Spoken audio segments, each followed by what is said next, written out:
اوس مې هم یاد هغه چم هغه جینۍ او کلی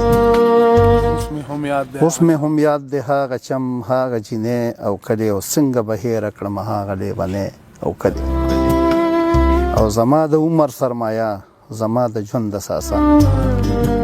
زما د عمر سرمایه زما د ژوند د ساسه هغه یو څو خواږه وختونه د ځوانۍ او کلی او ستړی ماښام او جوبل جوبل د شفق رنګونه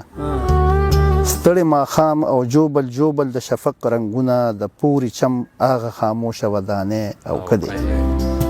او بې ننګه یاره د خپل ژوند به درته څه ووایم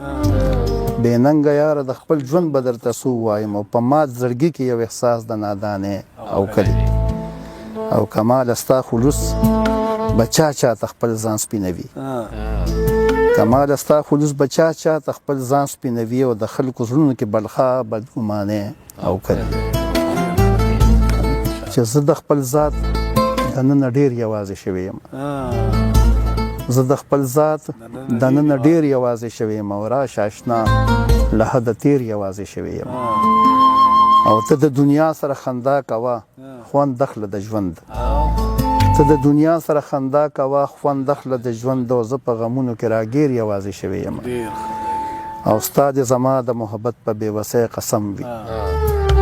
ستا د زما د محبت په بېوسۍ قسم وي او دا ټوټې زړه مې کړه کوشیر یوازې شوی یم او ای د سپرلي د باد چپو چاته مې حال ووایه ای د سپرلي د باد چپو چاته مې حال ووایه او زه د ریدي د ګل په څېر یوازې شوی یم او لکه ورک شوی مسافر وي په پردي وطن کې لکه ورک شوی مسافر وي په پردي وطن کې او د ژوند په لارو تیرو بیر یوازې شوی یم او کماله زه د ستمګرو په مالت کې اوسم او زه د یارانو نه یم هیر یوازې شوی یم چې زما احساس پر هر کچې غزل ولیکم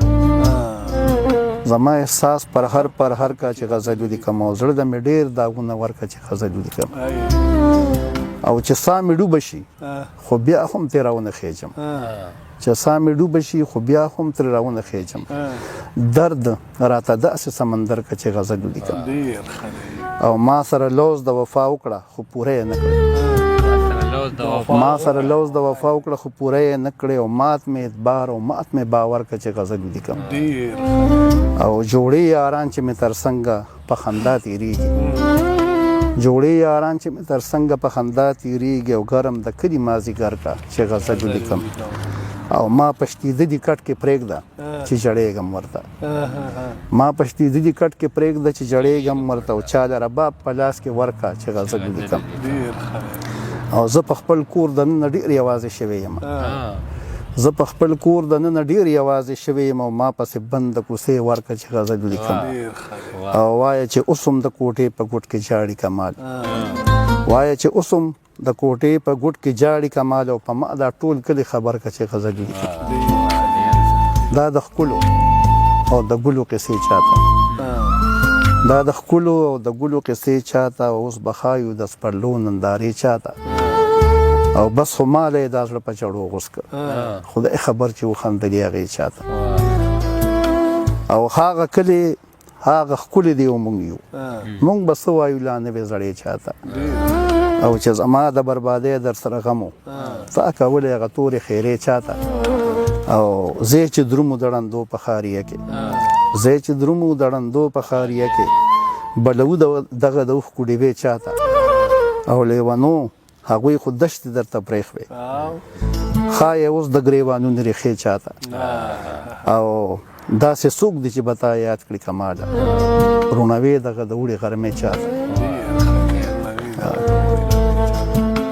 او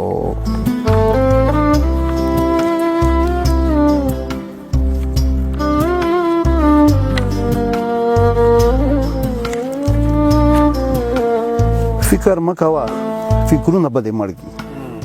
فکر مکوه فکرونه به دې مړ کړي او لیونیه دا غمونه به دې مړ کړي نور زمونږ کلي ته مه راځه لادیه دا د خلکو پیغورونه به دې مړ کړي او دې ګلشن کې د ازغونه مه یریږه که دې وژني دا ګلونه به دې مړ کړي او سو به ډوب ګرځي د غم په سمندر کې دا د اوښکو سیلابونه به دې مړ کړي او چې د ښار تنګو کوڅو کې دریادېږي چې د ښار تنګو کوڅو کې دریادېږي دا وړي او چنارونه به دې مړ کړي او د ګرمۍ نه به یا مرې او یا به نه مرې د ګرمۍ نه به یا مرې او یا به نه مرې سیوري ګورې دیوالونه به دې مړ کړي او زه د ګمر د بېغمه چرته ګرځه او حسابونه کتابونه به دې مړ کړي او د خپل ځان در سره غم نشته کماله دا پردي محبتونه به دې مړ کړي او چې څومره په خوند راله شعرونه ګوري څومره په خوند راله شعرونه ګوري او خلک به کله زموږ زړونه ګوري او په هغه زوړ دیوال زوړنده شیشه اوس به چې څوک پکې مخونه ګوري او د ژوندون دشته د ازغو ډکه ده او څوک لیوني پکې ګلونه ګوري او زما د زړه غوټۍ غوټۍ زخمونه خولې به راسپړي خو لفظونه ګوري او زما د زړه غوټۍ غوټۍ زخمونه خولې به راسپړي خو لفظونه ګوري بیا مې کاوه که زړه هوا وخوړه بیا مې کاوه که زړه هوا وخوړه او بیا به مې سترګو د شرونه ګوري او ستا د لیدو په تکل ستړی کمال او اوس هم د کلي بورجلونه ګوري او څه تدبیرونه د روانې زمانې په کار دي څه تدبیرونه د روانې زمانې په کار دي او ملګرو بس دی په ځانونو سکانې په کار دي او که د خپل حق په جام څوک شر نه کوي شور نه کوي که د خپل حق په جام څوک شر نه کوي شور نه کوي ساقي نو ستا هم څه اصول د میخانې په کار دي او اوسنۍ مینې د خلوص په جذبو چرته کیږي اوسنۍ مینې د خلوص په جذبو چرته کیږي اوسنو مینو له روپیو خزانې په کار دي او چې مریدان یې ملنګي کوي د ژوند د کوڅو چې مریدان یې ملنګي کوي د ژوند د کوڅو او موږ له همداسې پیران داسې استانې په کار دي هغه ګلونه چې په شاړو رخزارونو کېږي هغه ګلونه چې په شاړو رخزارونو کېږي او سود مې اوس چرته د دنیا په ګلزارونو کېږي او یو محبت ته به بس ځان وزګاروي لاليه حاجت صاحب یو محبت ته به بس ځان وزګاروي لاليه او باقي ژوندون به په کارونو روزګارونو کېږي او دلته په ما د خزان سپوري سیلۍ والوتلې دلته په ما د خزان سپوري سیلۍ والوتلې او هلته به اوس هم تذکرې د بهارونو کېږي او ستا د خلوص موټې مالوش پکې معنی نه لري ستا د خلوص موټې مالوش پکې معنی نه لري او ستا د یوسف سودا په داسې بازارونو کېږي ستا د خلوص موټې مالوش پکې معنی نه لري ستا د یوسف سودا په داسې بازارونو کېږي او تا چې ټول عمر په تمو کې ساتلې یم تا چې ټول عمر په تمو کې ساتلې یم هغه شکرې به په کومو مزارونو کېږي او کمال ورانې دي هماغسې د ژوند قضیې کماله ورانې دي هماغسې د ژوند قضیې او سمې خبرې لا په سکو د دارونو کېږي